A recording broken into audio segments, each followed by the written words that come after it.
I want to show you something that's been a really challenge ever since we got this car. So I just took this assembly off with the brain and all that. Right when I took that guy off, jeez. Right when I took that guy off, I found that. That is a wasp nest. That is a big wasp nest. And I think there was a wasp on it. And I think it's flying around right now. So I'm really trying my best not to get stung.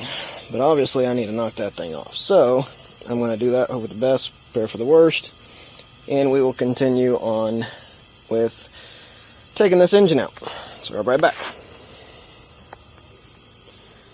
Alright, we're back. So I just knocked out the wasp nest.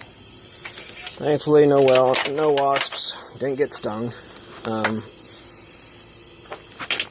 What I want to do now, though, my battery's getting low on my phone. What I'm going to do real quick is I'm going to do the stuff that's actually going to be pretty easy to do. That will not take that long. That eventually you're going to need to do anyways. Because mainly every wire, every connector is going to need to be disconnected. Up on top, on the sides, you name it. It needs to. So real quickly, I'm going to disconnect the ones that are really easy right now. And they're just little connectors that you can unplug.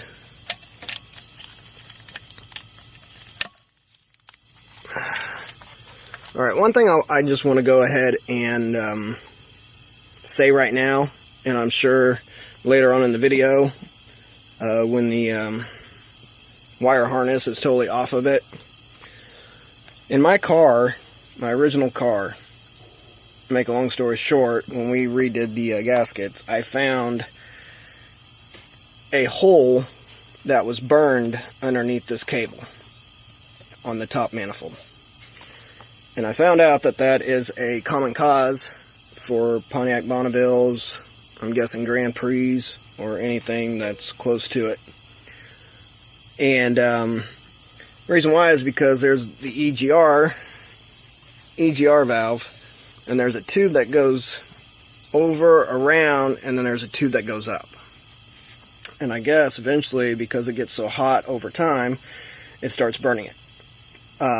There are different, I guess there's another manifold that you can buy that's really costly, which I did not get. I just bought me a new one, a regular new one. So, but thankfully, since I got this, I have a extra one now. So that is pretty awesome. So, back to disconnecting.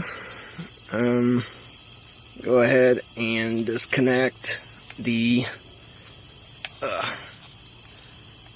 what are these, fuel injectors. So mainly that's what I'm going to do off screen, so I don't waste your guys' time.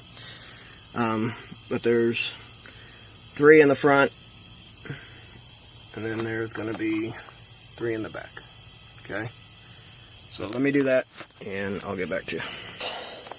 Alright, so I just got done taking the wires off of the injectors. I also, just let you know, disconnected this big wire harness because it was in my way of one of the injectors, or both of them. So that's pretty easy.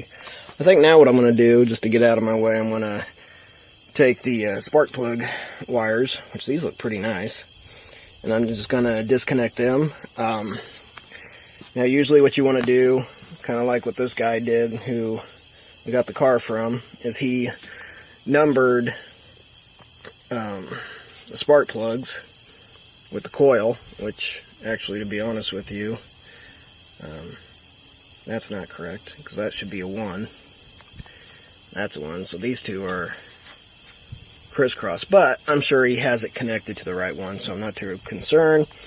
I'm not going to redo it because we already did it with my car when we took out that engine, so I'm going to do that real quick. Should be pretty easy. It just pops right off. So I'm going to do that off camera, and I'll get back.